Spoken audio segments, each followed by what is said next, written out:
Se você ficar acreditando que você é bom em muita coisa e colocar a sua energia em todas essas coisas, acaba que nenhuma delas você vai estar fazendo na sua excelência. O lance do pato o pato tem asa, não serve pra Não muita serve. coisa. Ele vai baixo.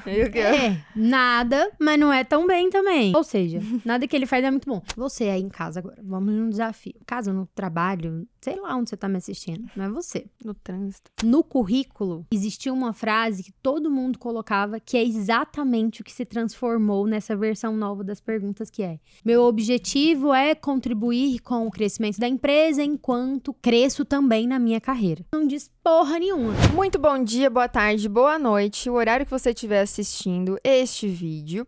Eu sou a Bia Henriques, diretora de produto e sócia da UVP Capital, e esse é mais um episódio do UVP Negócios, o podcast. E eu estou aqui com A Bruna Alencar, diretora de capital humano e sócia da UVP Capital, mais uma vez aqui com a nossa duplinha, que é o que não muda.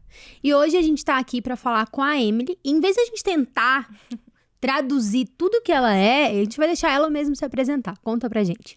Olá, eu sou a Emily, sou head de produtos de tecnologia aqui na UVP Capital e sócia de um dos produtos da holding, que é a UVP Analítica. Muito bem-vinda, Emily. Obrigada. E aí, gente, deixando claro para vocês, esse não é um programa de entrevista, ele é um programa onde a gente sempre comenta um assunto, e o assunto da vez é a adaptabilidade na carreira e no trabalho.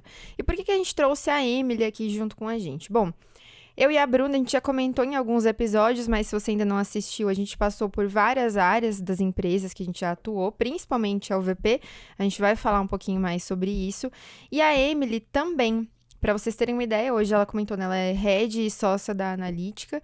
E não só isso, ela começou como estagiária aqui na UVP. Então, quando a gente pensa em adaptabilidade, uma das pessoas que me vem à cabeça é a Emily, com certeza.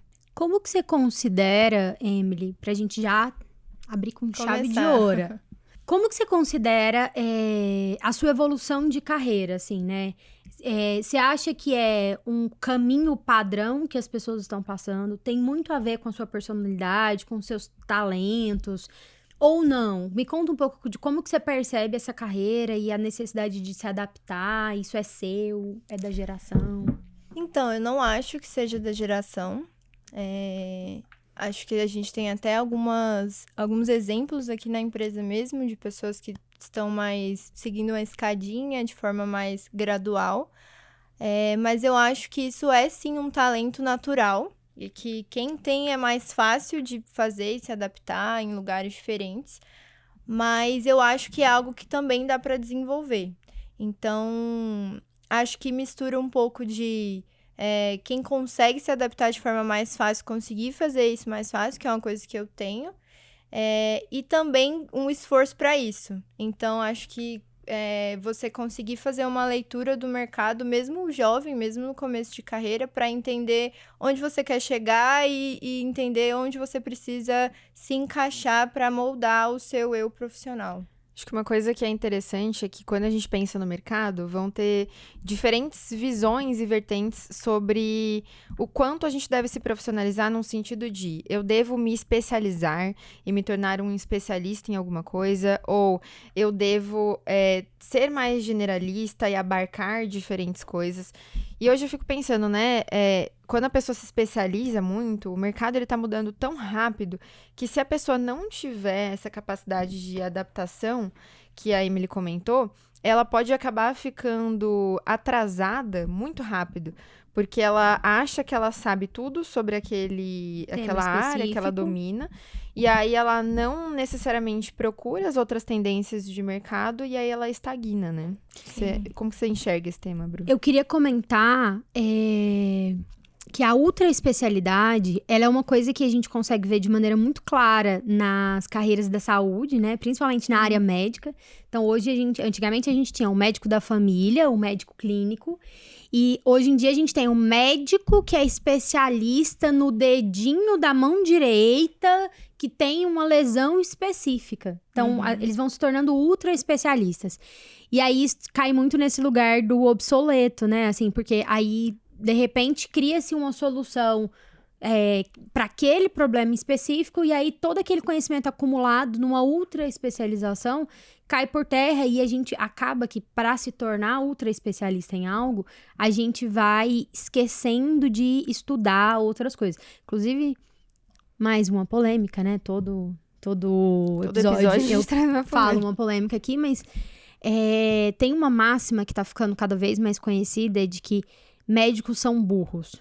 Por quê? Né? Por que essa máxima, Foi polêmica. ela tá ganhando força?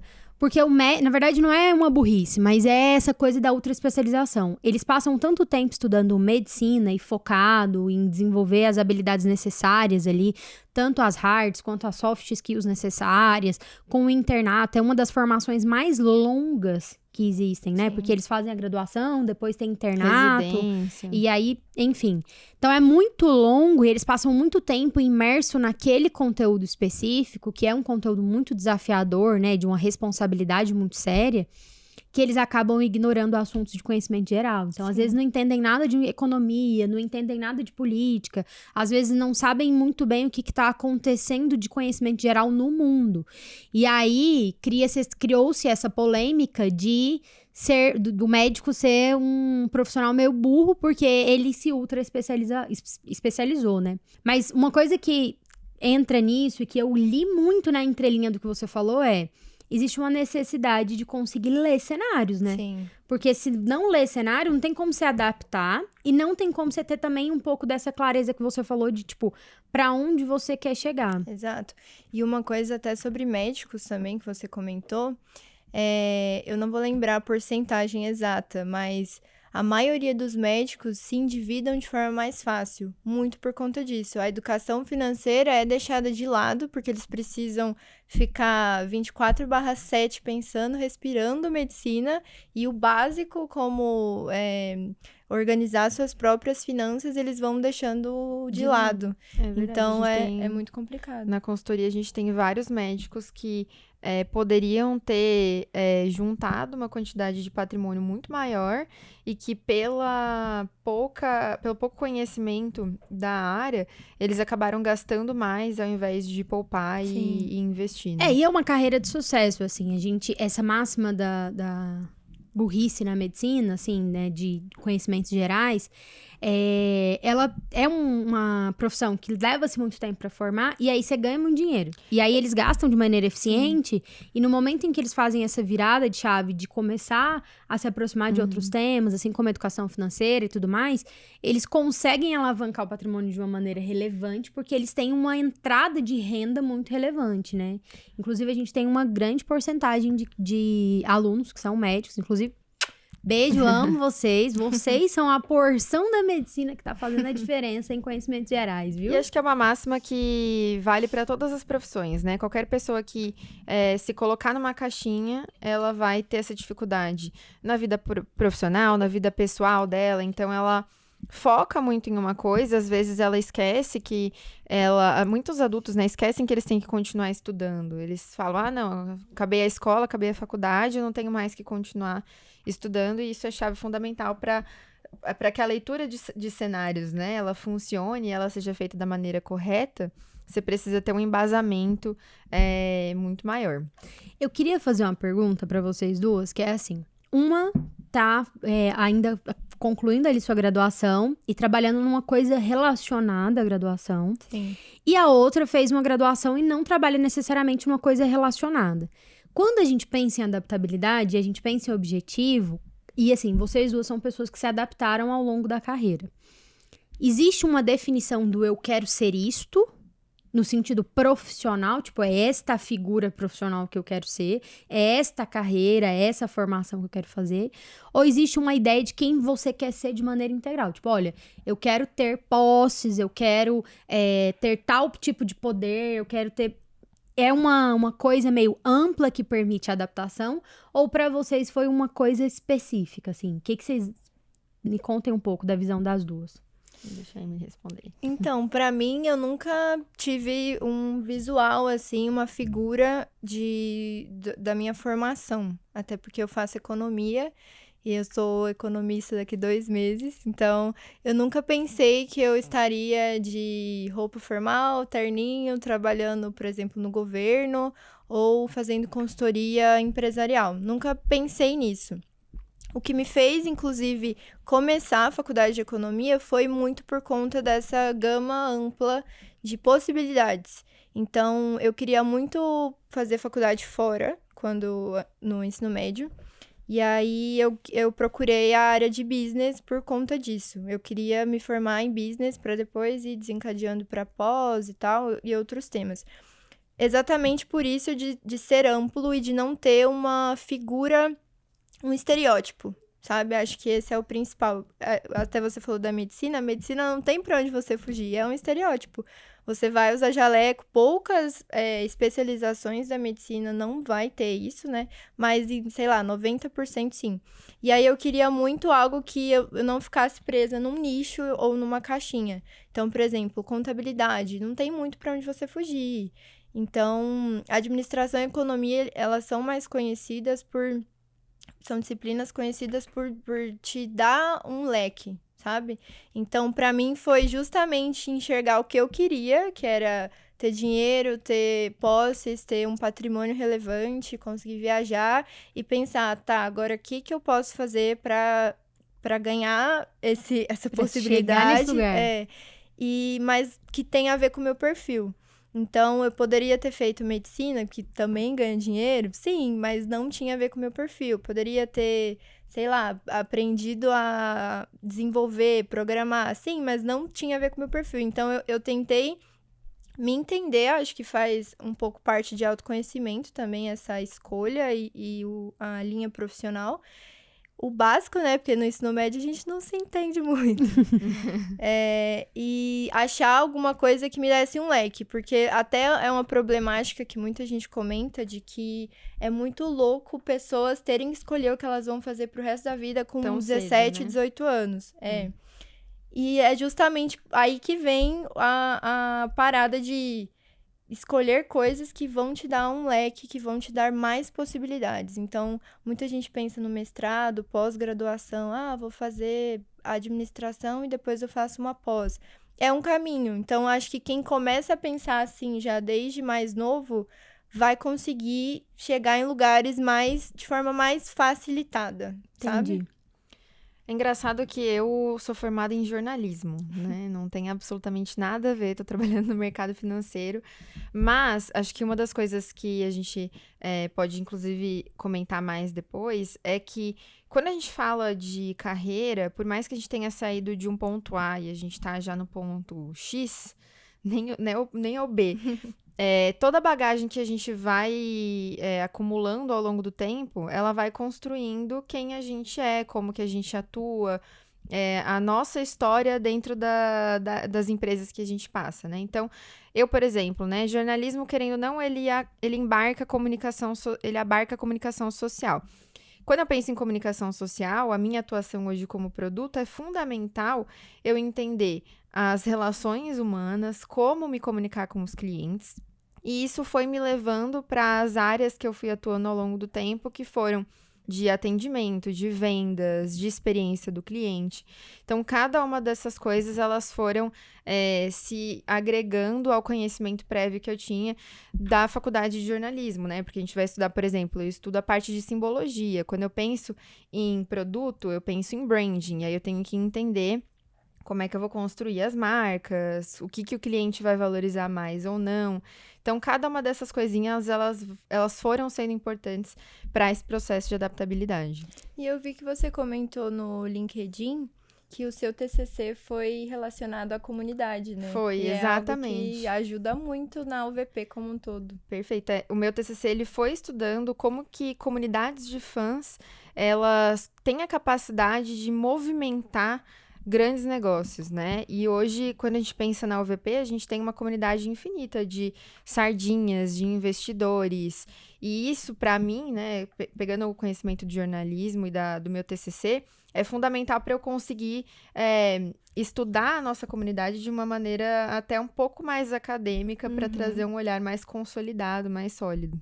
Muito bom. Eu acho muito interessante quando eu penso na minha carreira, na minha trajetória, assim, a quantidade de coisas que eu fiz, diferentes e, enfim, eu comecei na pluralidade na graduação, que eu fiz um Bruna monte. tem engenharia ambiental, psicologia e essas são as que eu lembrei.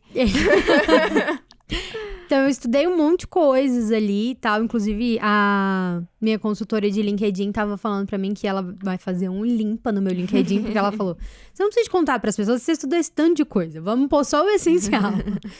Mas eu fico pensando nessa pluralidade, assim, e na questão da adaptabilidade. E aí, eu vou levar um pouquinho pro Clifton e vou fazer uma provocação aqui. O que é o Clifton? Vou falar pra galera o que é o Clifton. Clifton é uma metodologia que, na verdade, Clifton é o criador da metodologia de pontos fortes.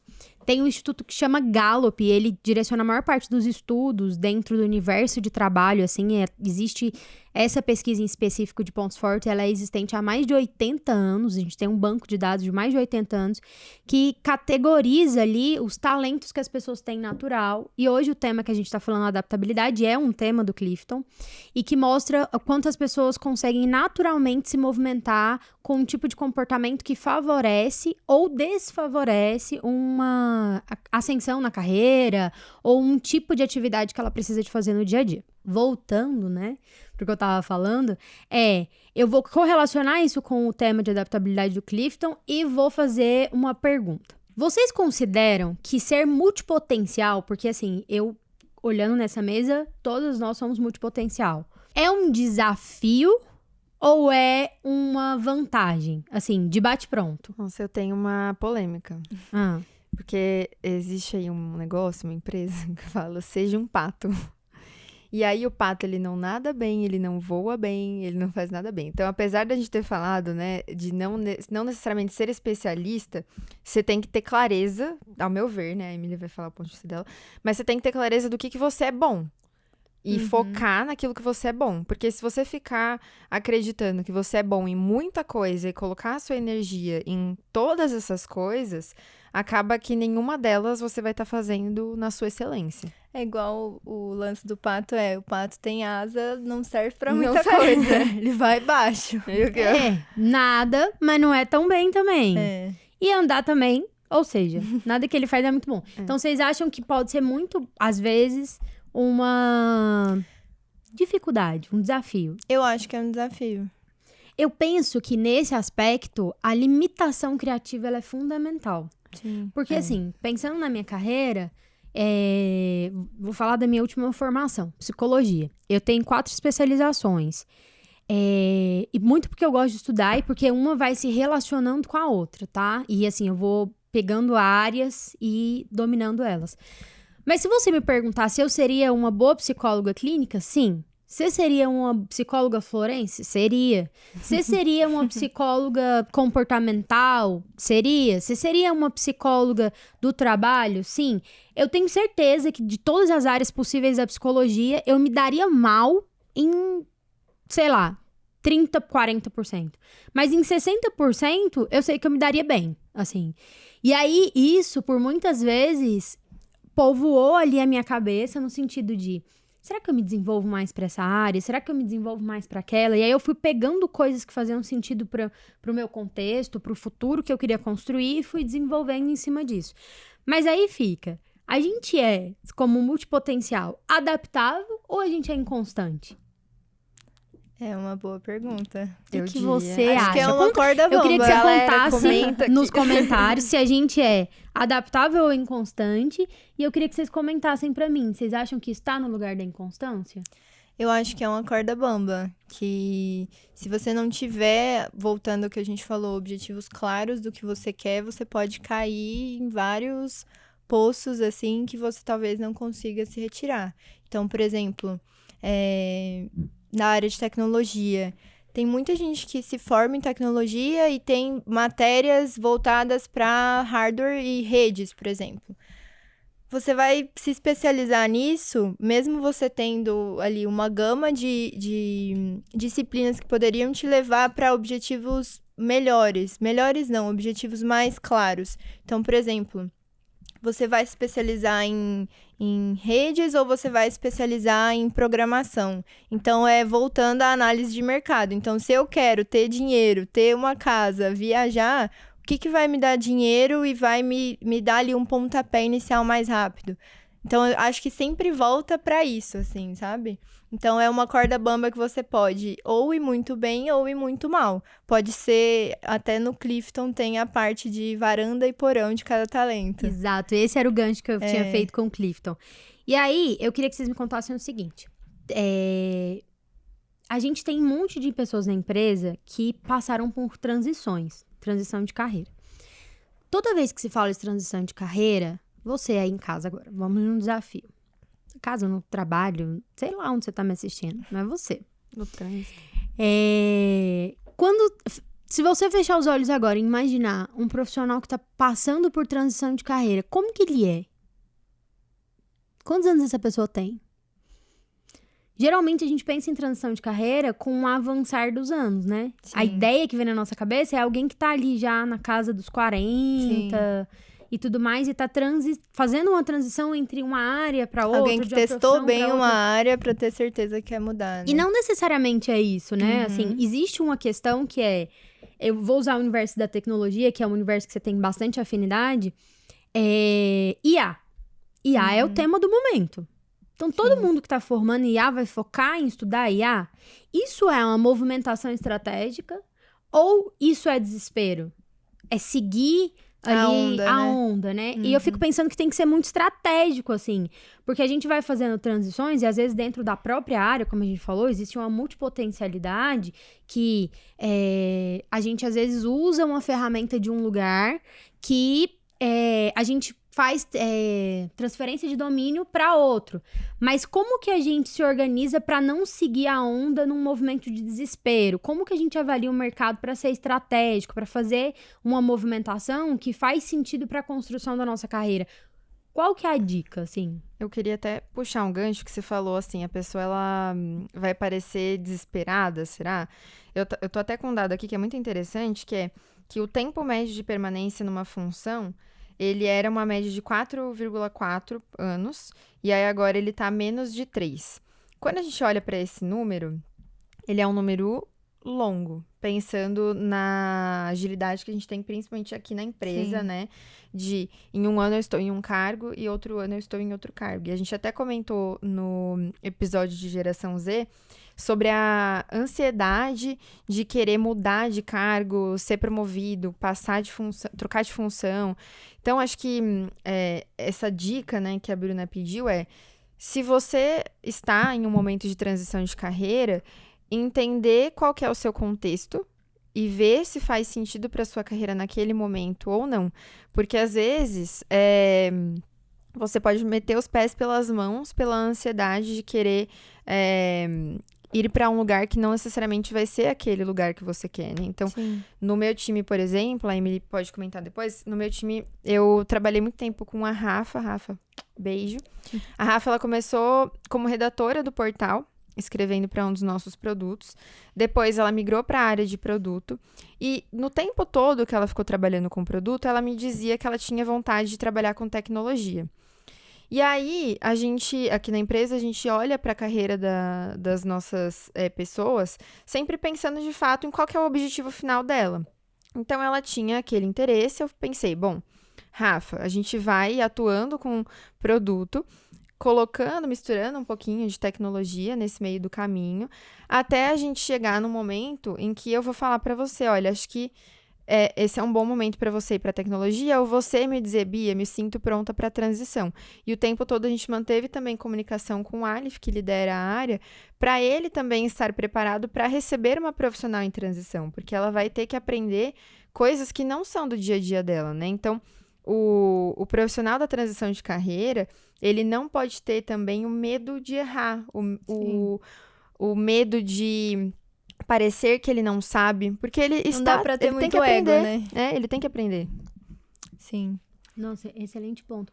Inclusive, de maneira prática, vou trazer um apontamento e aí vocês contribuam comigo, que é o seguinte: quando você pensa em transitar de uma área para outra dentro da mesma empresa, você tem que lembrar o seguinte: Não pode ter ego, que é o que as meninas falaram. Mas como que a empresa resolve eu pagar alguém que é sênior numa área de origem e eu tenho que mover essa pessoa para uma outra área, sendo que naquela nova área ela não é sênior? Sim. Como que a gente resolve esse problema? Porque eu não posso, a CLT, ela não permite que eu vire e fale, olha, essa pessoa está contratada, ela já está há 2 anos na minha empresa, mas ela decidiu que ela não quer mais ser da área de produto, agora ela quer ser da área de tecnologia, só que na área de tecnologia, ela é júnior. E aí o salário dela na área de produto é sênior. Como que eu faço essa transição acontecer? Como que... Bom ponto. Como que a gente faz acontecer? Eu tenho a resposta, eu vou dar a resposta pra você, mas eu queria entender, ouvir de vocês, assim. Eu acho que é legal ouvir da possível? Emily, porque a Emily, ela começou como atendimento aqui na UVP e hoje ela tá à frente de um produto que é completamente diferente. Não, assim, a gente estamos no nicho de investimentos, mas é completamente diferente da função que ela tinha de atender os clientes. Exato. Acho que isso envolve até a parada que a gente tem aqui de carreira em Y também.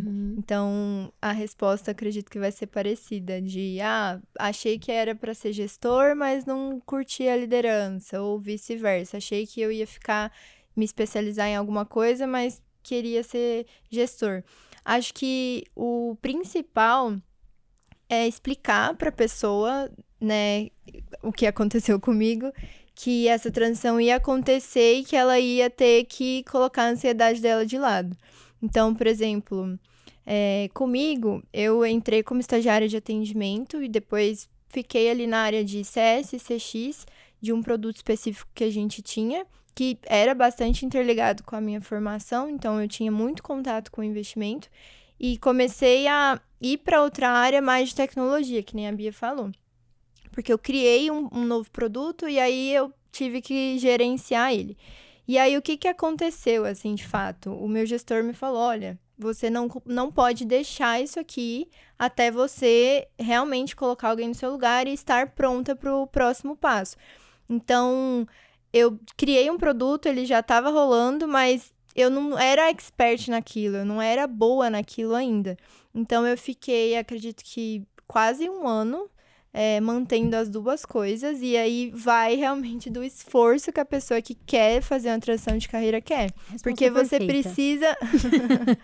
você precisa entender que você vai ter que doar 120% de si. Então, então assim, É isso. Eu não vou precisar responder, ela respondeu. É só o esforço certo, porque tem gente que fala, mas eu sou tão esforçado, eu não consegui. Não é o esforço... Opa! É a dedicação, de fato, né? Exato. E assim, pode pegar seu celular, não deixa no chão, não. Não, pode deixar ele ali, não tem problema. É isso, assim, é você aplicar o esforço inteligente, aquele esforço que produz resultado, e entender que você vai ter que entregar coisas relevantes, talvez nas duas áreas, para justificar aquele momento em que você está fazendo uma transição para um lugar e para que você justifique o quanto você custa, né? As pessoas, elas têm dificuldade de entender isso nessas transições, e aí quando você entrega tudo de si, inclusive, recentemente eu e Bia estivemos dando uma palestra pro... Para o Goiás Júnior, as empresas júnior de Goiás. Na Goiás Júnior, aí me fizeram uma pergunta de como avaliar se faz sentido ou não, né, dedicar a sua carreira numa empresa. E aí minha resposta foi exatamente essa. Eu acho que essa é a pergunta errada. A pergunta é, o que você precisa realmente avaliar é o quanto eu contribuo para esse novo lugar que eu estou indo, o que eu posso fazer de diferente lá, porque você pode avaliar uma empresa e pensar, olha, essa empresa tem o potencial de chegar ao ponto B. Sim. Mas se ela estiver comigo, eu consigo levar ela ao ponto B em um número menor de tempo. Então, assim, em uma porção menor de tempo. Ela levaria 2 anos para chegar até o ponto B. Mas com o meu talento, ela vai levar 1 ano e meio. Então, eu consigo reduzir em 6 meses esse período. Uma dica, eu vou dar uma dica para entrevistas. Não sei se a Bruna vai concordar comigo, não sei nem se eu deveria falar isso, mas, por exemplo, né, quando você chega numa entrevista, daí pergunta, por que você escolheu essa vaga, né, essa entrevista? Aí a pessoa fala, é porque eu quero aprender muito com vocês. Aí você já fica assim, você quer só aprender? Aí tem candidato que já é mais esperto, aí fala, não, eu vim aqui pra somar, pra multiplicar, pra contribuir. Como que você enxerga isso na hora de fazer a entrevista? Porque, querendo ou não, algumas perguntas, elas acabam ficando batidas e o candidato, ele dá uma ensaiada ali, né, pra responder. Como que você identifica na pessoa que, de fato, ela tem essa capacidade de trazer resultado e de se adaptar ao contexto da empresa? Porque, às vezes, a gente tem um profissional que é excelente e ele não vai ser necessariamente capaz de se adaptar ao contexto da empresa.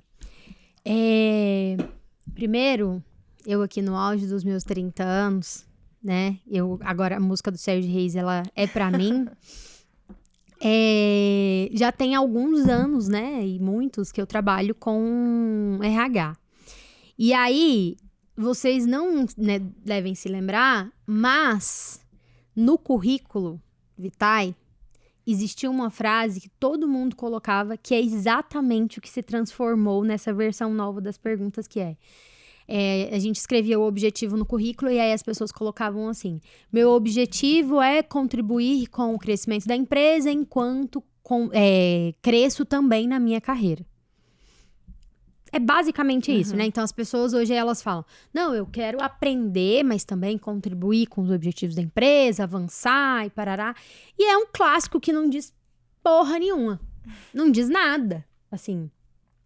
Como que a gente consegue entender? Hoje, o nosso capital humano, ele usa um método de entrevistas, que foi um método que eu criei, juntando algumas metodologias ali e juntando um pouco da nossa realidade de negócio, que tem muito a ver com a capacidade da pessoa de transmitir e de fazer uma... Meu Deus, acabei de falar aqui, uma transferência de domínio. Então, assim, profissional muito bom. Mas esse profissional vai ser muito bom aqui. Primeiro, toda empresa tem que ter consciência que um novo profissional, ele é meio que um bebezinho. Por quê? Porque ele não tem contexto da empresa, ele não sabe o histórico do que a gente já tentou, do que a gente não tentou, quais as variáveis que a gente trabalha sempre.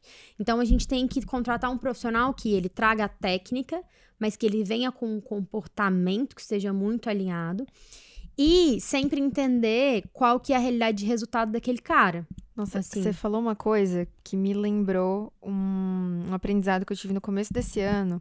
Eu fiz um treinamento na Disney e aí a gente foi apresentado pelo parque todo com uma funcionária da Disney. E aí ela, atualmente, né, o cargo dela é de fazer um tour com algumas pessoas pelos túneis que ficam embaixo dos parques da Disney, que são os bastidores deles.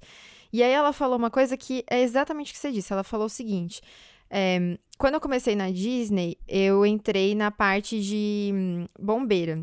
Então, ela era a pessoa que ficava responsável por uma área da piscina ali de um dos hotéis.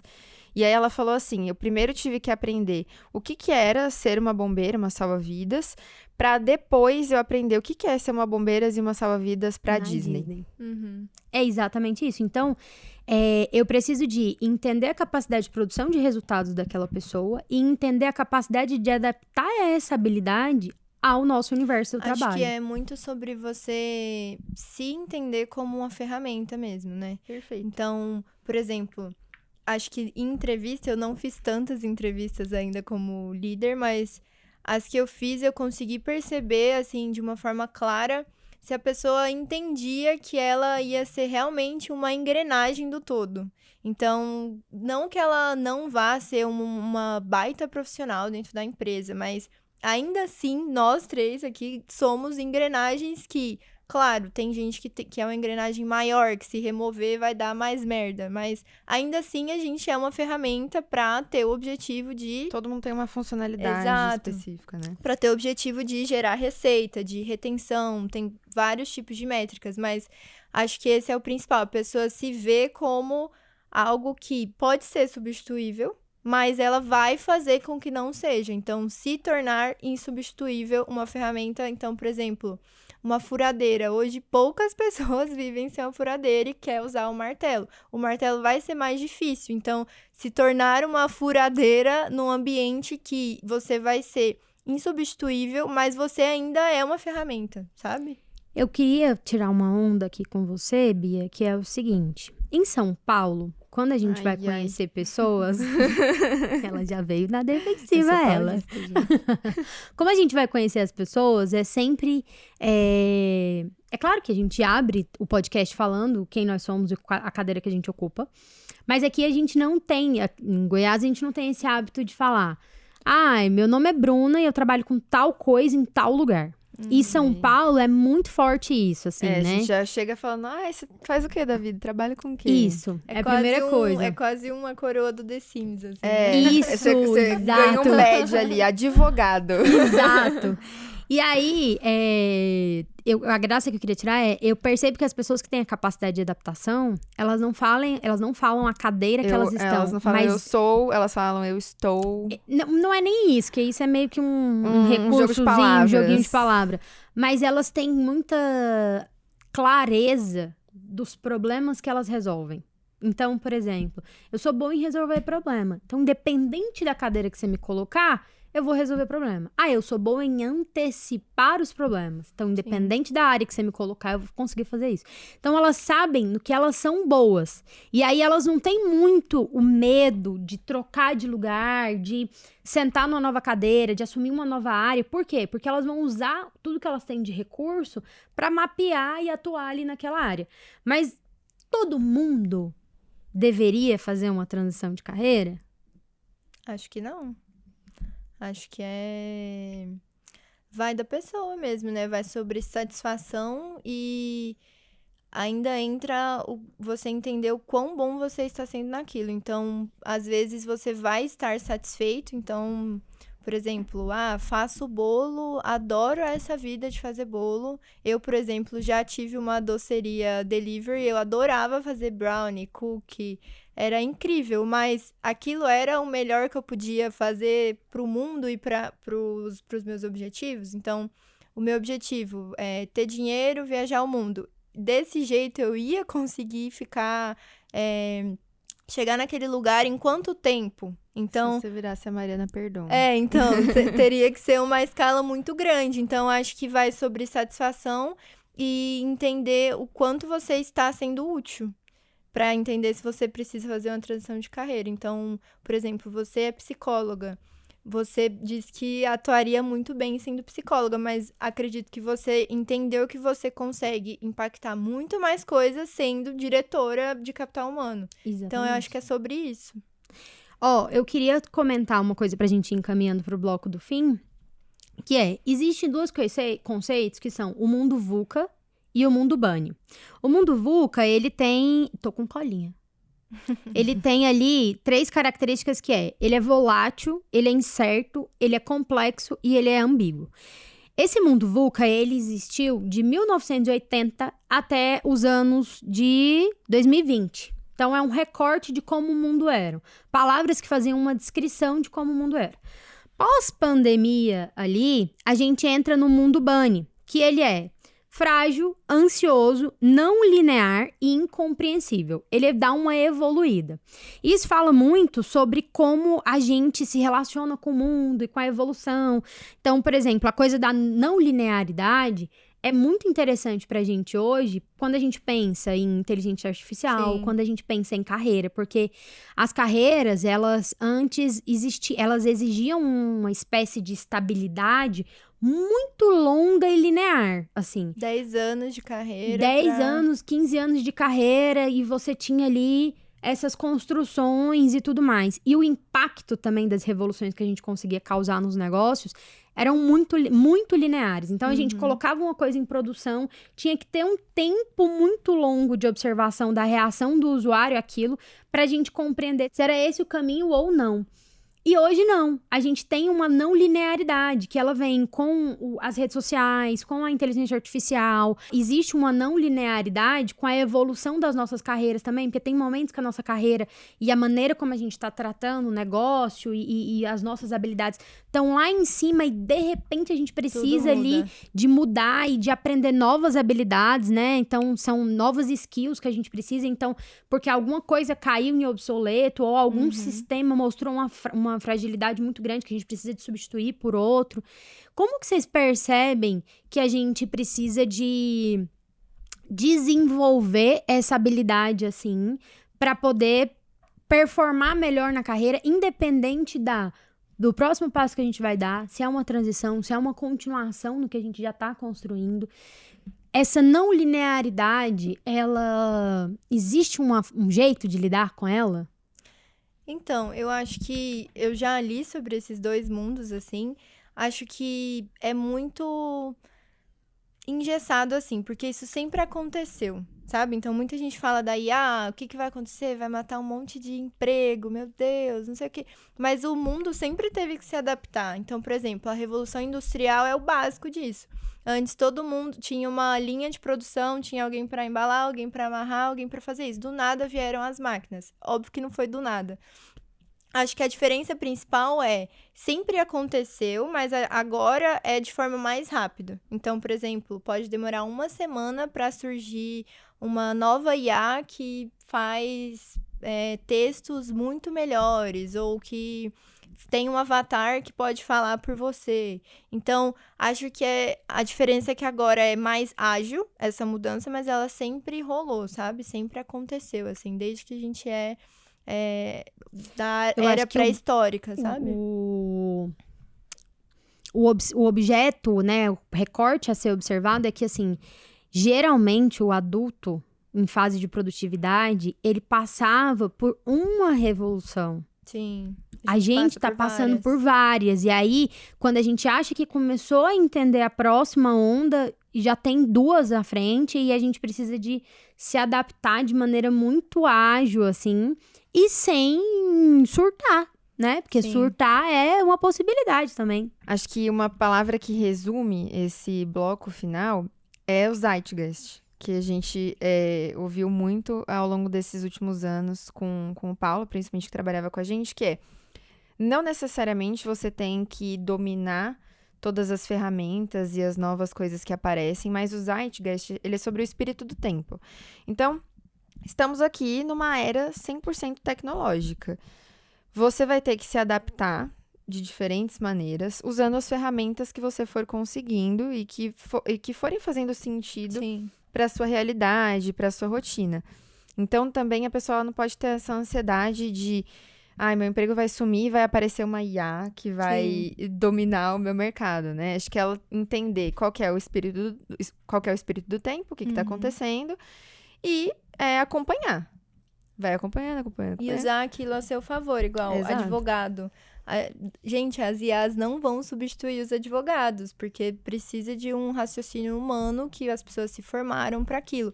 Mas cada vez mais advogados estão usando IAs com os input e gerenciamento deles, que eles colocam, então tem que ter a mão humana, mas para otimizar, facilitar as tarefas deles. Então, acho que é muito sobre isso, assim, tudo que bater ali na sua porta, do tipo, é um risco para a sua profissão, você pegar esse risco e não ficar com medo dele, ou ignorar ele, ou ficar ansioso. Transformar numa potência, Exato, né? Transformar em algo que vai te agregar. Então, acho que esse é o principal. Pra gente encerrar, que acho que a gente já comentou diversos temas aqui, dentro do que a gente veio se propôs, qual que é a dica que você deixaria para os profissionais? Assim, uma frase curta para impactar as pessoas e deixar gravadinho, martelando na cabeça delas. Qual é a chave, assim, para ter uma adaptabilidade funcional e estratégica? Para ter uma adaptabilidade funcional, acho que seria isso, assim, de você pegar os riscos e transformar tudo em uma ferramenta para você. Então, é muito também do que falam, tem gente que tem medo de contratar alguém melhor. Mas, na verdade, você ter alguém que é melhor que você, do seu lado, pode ser incrível. Pode ser um desastre? Pode, você pode perder seu emprego. Mas pode ser incrível e pode mudar a sua vida, e você pode ir subindo e ir puxando essa pessoa com você. Então, acho que a frase seria: olhe para os riscos e torne ele uma ferramenta. Acho que seria isso. E se você de casa quiser ficar com gostinho de quero mais aí para continuar aprendendo e ouvindo mais sobre esse assunto, eu tenho uma dica de filme que é Um Senhor Estagiário com a Anne Hathaway. Eu, inclusive, amo a Anne Hathaway porque eu acho que eu fiz jornalismo só por causa de Diabo Veste Prada. Brincadeira, mas talvez tenha sido influenciada de fato. E em Um Senhor Estagiário, o personagem principal, que é um senhorzinho de idade, que é o Robert De Niro, ele já é aposentado e ele tá ali na vida dele parado, cansado. Ele fala, e se eu me candidatar para uma vaga de estágio numa startup de moda, que é a startup que a Anne Hathaway é a CEO. Então é um filme bem divertido e acho que dá para aproveitar aí esse final de semana para você assistir. Muito Então, bom. Um beijo. Beijo, muito tchau, tchau obrigada. pra Tchau, vocês. tchau, tchau. Até o próximo episódio.